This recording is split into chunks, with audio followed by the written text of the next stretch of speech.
You guys will have it. We'll go into the next. I want to talk more about what's going on in the markets. So we're looking at our normal supply and demand. Our supply is up 31% year over year. Our demand is up 4% year over year. That is why there is the pressure on pricing that we've talked about. The markets are not crashing. I saw a headline that came out that was one of the Florida markets, and they were saying, this is why the Florida market is not crashing. It's just correcting. A lot of these headlines are trying to get attention, saying things are crashing. They're not crashing, but we are going through a correction in a lot of the country, but not all over the country. And here's kind of an interesting way to represent that. It's our demand's not changing, but what is changing is our supply. And so if we can look at, this is our state by state year over year on the left, for what is our inventory level year, this June versus last June. And you can see it's up all across the country. A lot of places, a lot of analysts are using a metric of 2019, comparing to, kind of current to 2019, because 2019 was our last normalish market before, COVID and all the things. And what you can really see is where the prices in the country are increasing a lot is in the Midwest and the Northeast. And you can more see that as representation of that in our 2019 versus today's inventory supply, because like I said, our demand is not crazy different year over year. So you can see supply is up everywhere year over year, but why prices are increasing as much as they are in certain parts of the country really is more of what's happened long term. And you can see we are still so low in supply on that Northeast and the Midwest. And those are the areas where prices are going up the fastest. Then if you look kind of where prices are staying flatter are going to be along the South, that Sun Belt, and then some of those boom markets that we saw like in Florida and some other ones in the Southeast. I thought it was just a useful picture of why inventory is being reflected the way it is, because you have two different images of it. No, this is a great graph. I love this. And by the way, this and all of Sarah's slides will be available tomorrow when we put out the weekly update. So yeah, great slides. Sure. Thank you, Sarah. Course. And here we're looking at our days on market are increasing. Why? Because supply is up. We just saw that supply is up.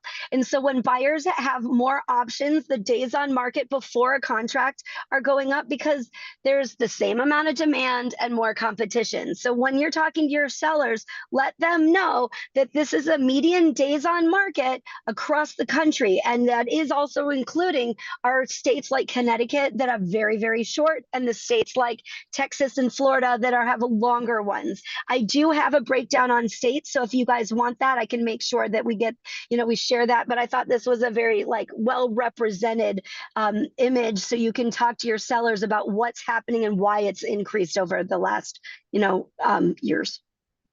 Yeah, for sure. Yeah, super interesting. Thank you, Sarah. Course.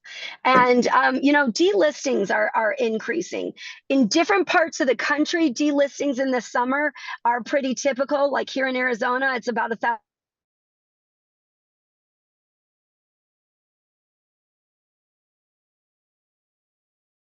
that we will see an increase in properties coming off the market, but it's also just there's a lot more competition out there. And so more and more properties are coming off. And that is both because some sellers are not as flexible as the buyers want them to be. So there's a lot of bully buyers out there, and some sellers are just saying, hey, it's not worth it. I'm not going to do this. But it is important to keep in mind more and more listings are coming off the market. And what you can do is basically just, that know, like, and trust. You're working for your sellers and making sure you retain your listings and walking them through this market that we're in.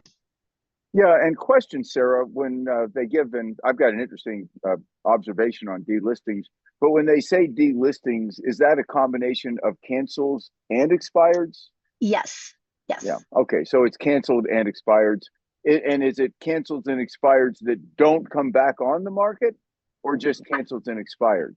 Just canceled as an expired. The way the data is reported, it's too hard to track if it's that one property, because they use MLS numbers and they're always different. Yeah. So we really don't know if the sellers, and this is an important observation, made the decision not to try to sell.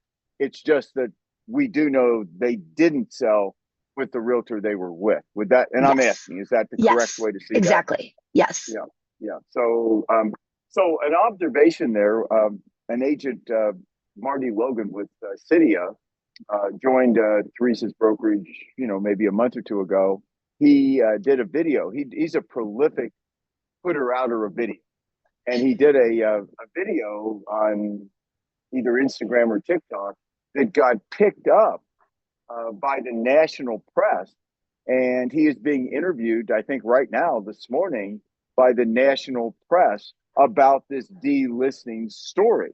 And he did a very catchy video on that. And so I bring that up not because of the delisting story, but because Marty is building an incredible business, doing LinkedIn posts, blogs, and I mean daily.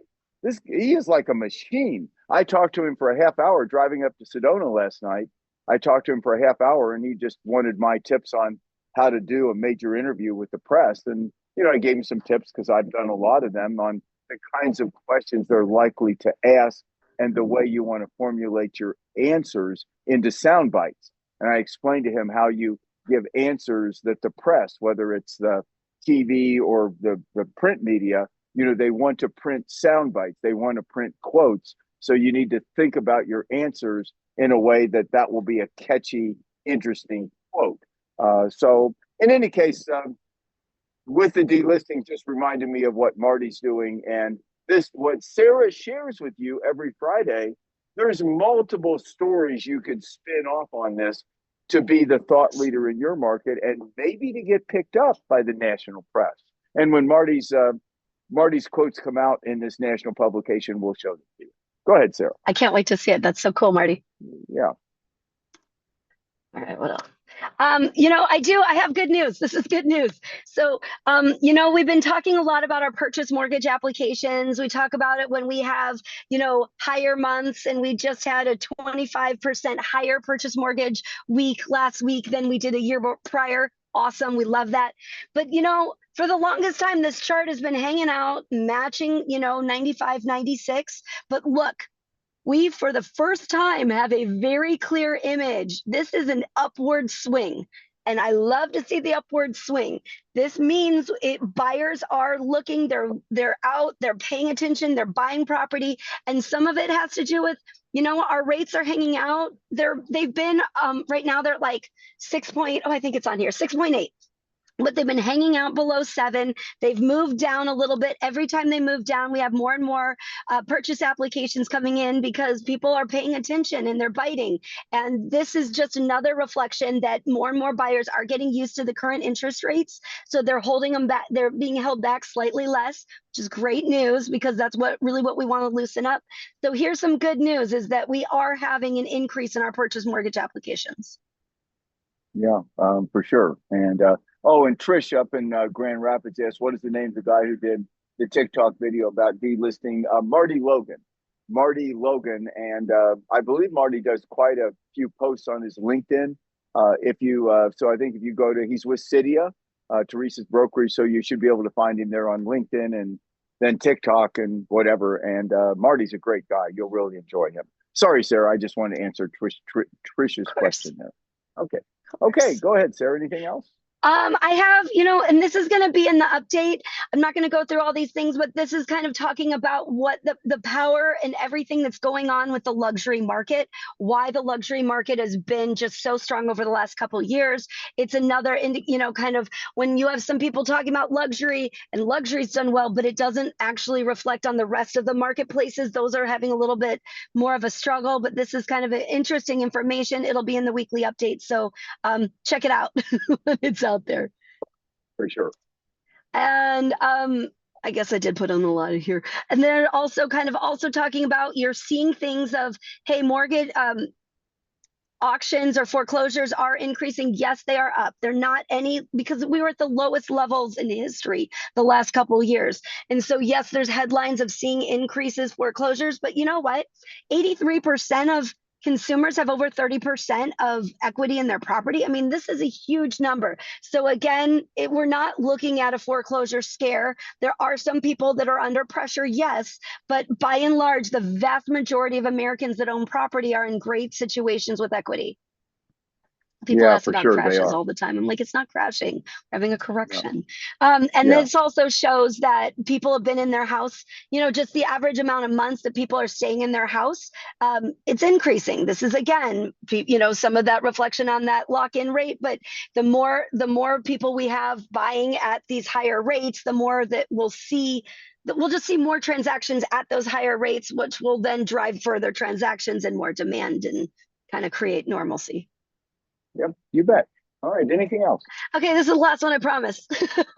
And this is just kind of fun information. And I have the live links all in this where you can check out to see in your county how many people were born in that state. And everybody always talks about Arizona, that we have, a lot of people, we have a lot of transplants from out of state. I know Greg was born in Ohio, I was born in Chicago. But we all live in Arizona now, where it's kind of how many people that live in every county actually were born in that state. And it's just kind of fun information.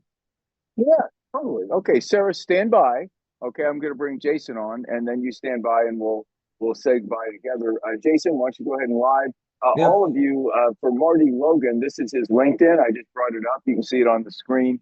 That's how you can find Marty's LinkedIn there if you want to